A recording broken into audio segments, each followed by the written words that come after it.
अख्ख्या माझ्या 5 वर्षाच्या शैक्षणिक कारकिर्दीमध्ये अवघे 2 मला मुटकोट करायला मिळालेले होते. That was passing year is 1994, so almost 35 years back. ज्यावेळेस कॉलेजला ज्यावेळेस गेलो त्यावेळेस सगळे मुटकोटच्या कॉम्पिटिशनचा अजून मूट पण मग इथपर्यंत आम्ही पोहोचलेलो होतो.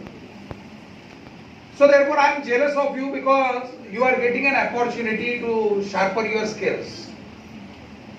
And as a vice chairman of the Bar Council of Maharashtra and Goa, I feel that this is what our Bar Council is also doing. Very soon you will be joining the profession after enrollment. Now you are going to become a lawyer. And let me share with you this kind of activity which the college is doing is comparatively a unique activity. 18 वर्ष पूर्ण झालेली आहेत, त्यामुळे आता संज्ञान झालेली स्पर्धा असं म्हणायला हरकत नाही. पण 18 वर्षभरामधले माझे 2 असे अनुभव आहेत की around 2 years back, 3 years back in 2023 I was invited once again, and at that point of time I met the stalwart Sir Gosal, and today I am feeling that he would have been happy to meet all of you once again. आणि doctor Deshpande sir आपल्या बरोबर बोलताना मी सांगितलं की Gokhale education सोसायटीचा आणि माझ्या कारकिर्दीच्या सुरुवातीच्या काही दिवसाभरामध्ये संपर्क होता. सुमारे 2 वर्ष गोखले एज्युकेशन संस्थेनं मुंबईमध्ये एक नाईट कॉलेज चालवतात. त्या नाईट कॉलेजमध्ये मी 2 वर्ष आठवड्यातले 2 दिवस तिथल्या विद्यार्थ्यांना शिकवायला जात होतो. सर होतो 1996. So around 30 years back I was having some association with this trust or the society, and I am feeling very proud का आता खालती बसल्यानंतर जो काही तो चार्ट आहे वेगवेगळ्या प्रकारच्या माहिती सगळ्या बघायला मिळाल्या. I am really surprised. I am really rather there is a pleasant surprise, and I wish every success in all other endeavors which the association or the trust is going to take further. खरं सांगायचं तर जग हे एक छोटंसं खेडं बनलेलं आहे, आणि त्याच्यामुळं आपण जे करताय त्याचं एक जागतिक स्वरूप देखील आहे. There are several international moot court competitions where our children, our kids, they can perform better. मला माझ्या नशिबानं अनेक वेळा इंटरनॅशनल मुटकोट कॉम्पिटिशन जज करायची संधी मिळाली, भारतात आणि भारताच्या बाहेर सुद्धा. आणि त्यावेळेस लक्षात असं आलं की आपल्याकडच्या मुलांमध्ये प्रचंड गुणवत्ता आहे. The only thing they need a proper exposure, proper guidance. आणि मग आता तुमच्या लक्षात आलं असेल तर आर्बिट्रेशनच्या मूड्स चालू झाल्या आहेत, मिडिएशनच्या मूड्स चालू झालेल्या आहेत, आणि मग त्याच्यामधले कमर्शियल अँगलचे मूड्स चालू झालेले आहेत. किंवा मग जे सुपर स्पेशालिटी सब्जेक्ट्स आहेत like energy law, like sports law, like space law, like जे काय अजून मायग्रेशनच्या संदर्भातले आहेत, रिफ्युजी लॉज आहेत, या विषयाच्या संदर्भातले स्पेसिफिक मूड्स चालू झालेले आहेत. आणि मग लक्षात येतोय की आपण जे करतोय, आपण जे काही केलेलं आहे याचं पुढचा टप्पा म्हणजे काय तो लक्षात आला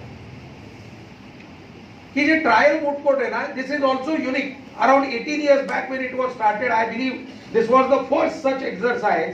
कारण सगळे नुसते मुटकोट म्हणजे फक्त हायकोर्टामध्ये जाऊन किंवा सर्वोच्च न्यायालयामध्ये जाऊन युक्तिवाद करायचा म्हणून फक्त आर्ग्युमेंट स्किल जी काय असतील ती डेव्हलप करणारे मुटकोट कॉम्पिटिशन्स होते.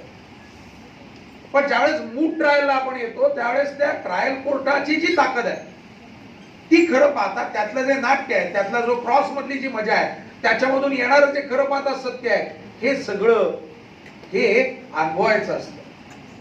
Ultimately, let us understand what is the purpose of this entire judicial system. The purpose is to find out the truth. आणि मग ते जे काय सत्य शोधायचं आहे ते फक्त युक्तिवाद करून शोधता येत नाही.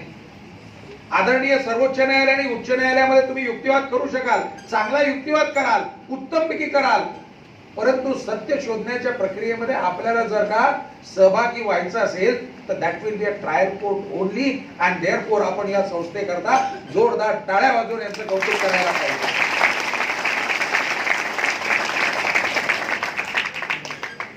अजून एकदा मी परत टाळ्या वाजवायला सांगणार आहे, त्याचं कारण थोडंसं वेगळं आहे. आपल्या अशा वेगवेगळ्या सगळ्या ज्या विधी महाविद्यालय आहेत त्यांचे जे कार्यक्रम चालतात याच्यातून पास होणारे जे विद्यार्थी असतात तसे 2,70,000 वकील 2,70,000 lawyers are enrolled with Bar Council of Maharashtra and Goa. 2,70,000 वकिलांमधले अनेक लोक तुमच्यासारखे सुदैवी नाहीत. You are fortunate. You are fortunate that you got an opportunity to come here. You are fortunate that you are rubbing your shoulder with others. तुम्हाला तुमची जी काही पाण्यामध्ये किती खोल आहे हे तपासून बघण्याची संधी आता तुम्हाला मिळते. पण महाराष्ट्रामध्ये असणाऱ्या जवळजवळ 170 लॉ कॉलेजेस पैकी अनेक विद्यार्थ्यांना अशी संधी मिळत नाही आणि मग त्यांचा व्यवसायामध्ये आल्यानंतर ते पोहायला लागले की गटांगळा खायला लागतात. आपल्याला माहिती आहे की करोना नावाच्या पिरियडमध्ये अनेक विद्यार्थ्यांच्या परीक्षाच झाल्या नाहीत. आपल्याला माहिती आहे की त्यावेळेस लेक्चरही झाले नाही. आपल्यापैकी काही बेनिफिशियरी असण्याची शक्यता असू शकते की ज्यांचं फर्स्ट इयर हे करोनाच्या बॅच मधलं असण्याची शक्यता असू शकते. त्यांना सगळ्यांना वरच्या वर्गात ढकललेलं असू शकतं. मग तो पाया जो आहे तो जर का नीट झाला नसेल तर साहजिकच थिअरी अँड प्रॅक्टिस याच्यामध्ये अंतर खूप लक्षात येतं. Why this food court, why this mock trial?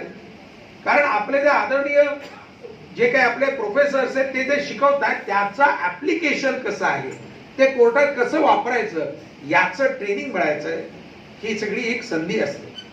आणि मग यातलाच एक पुढचा टप्पा म्हणून बार काउन्सिलने योजना आणली की ज्याला आपण म्हणतो basic legal education programme, short words BLEP, BLEP. का बरं असं आणलं? कारण मग लक्षात आलं की जे तुमच्यासारखे सुदैवी आहेत, those are good, you are fortunate. But there are large number of such persons who are unable to get this kind of exposure.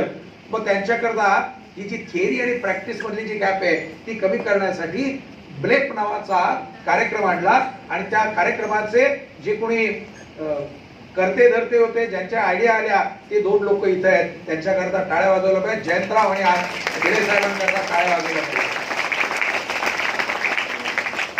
कारण सुरुवातीच्या या 1 वर्षभरामध्ये खरं सांगायचं ना तर अशी परिस्थिती असते की ऍप्लिकेशन कसा लिहायचं हे माहित नसतं. मग त्यावेळेस तो कारकुनाला विचारावा लागतो, इमिजिएट सिनियरला विचारावा लागतो, त्या पक्षकारासमोर आपली अक्कल निघते आणि मग घरच्यांची अपेक्षा वेगळी असते. सगळंच एकूण भयानक सगळी परिस्थिती असते. आणि म्हणून हा ब्लेप नावाचा कार्यक्रम काढला आणि ज्या कार्यक्रमासाठी जागा लागेल, कारण if we say that 200 people should participate in this BLEP, then where we are going to hold that kind of a big get together or big activity? आणि म्हणून राज्य सरकारकडे आमच्या काही प्रतिनिधींनी प्रचंड पाठपुरावा केला आणि 2 एकराची जागा ही अकॅडमी करता आपल्याला मिळाली, जी पनवेलच्या तिथं तळोजा नावाचा जो MIDC एरिया आहे त्या ठिकाणी 2 एकर जागा आपल्याला मिळाली. त्या ठिकाणी आदरणीय सरन्यायाधीश, माजी सरन्यायाधीश गवई साहेबांच्या हातानं आपण त्या ठिकाणी भूमिपूजनाचा कार्यक्रम केला. रेकॉर्ड ब्रेकिंग पिरियड मध्ये फेज 1 त्याचं आता 10 दिवसापूर्वी आपण त्याचं उद्घाटनही केलेलं आहे. तिथं आता पहिला वेळेला कॅम्प चालू होतोय. ब्लेपचे होणारच आहे पण तो आता पहिला वेळेला त्या ठिकाणी कॅम्प चालू होतोय की डिस्ट्रिक्ट जज साहेबांच्या ज्या परीक्षा असतात त्या परीक्षेला बसणाऱ्या विद्यार्थ्यांना आपण त्या ठिकाणी इन्व्हाइट करतोय. कारण त्यांचं जे ग्रूमिंग आहे ते याच्यापेक्षा वेगळं असतं. मग त्या ठिकाणी तो 5 दिवसाचा कॅम्प चालणार आहे. त्यामुळे आपल्या सगळ्यांना मी एक आव्हान देणार आहे आणि इन्व्हाइट करणार आहे की आपण आमच्या अकॅडमीला भेट द्यायला या. वर्थ आहे. तिथं आल्यानंतर आपले डोळे उघडतील एवढं वेगळं प्रकार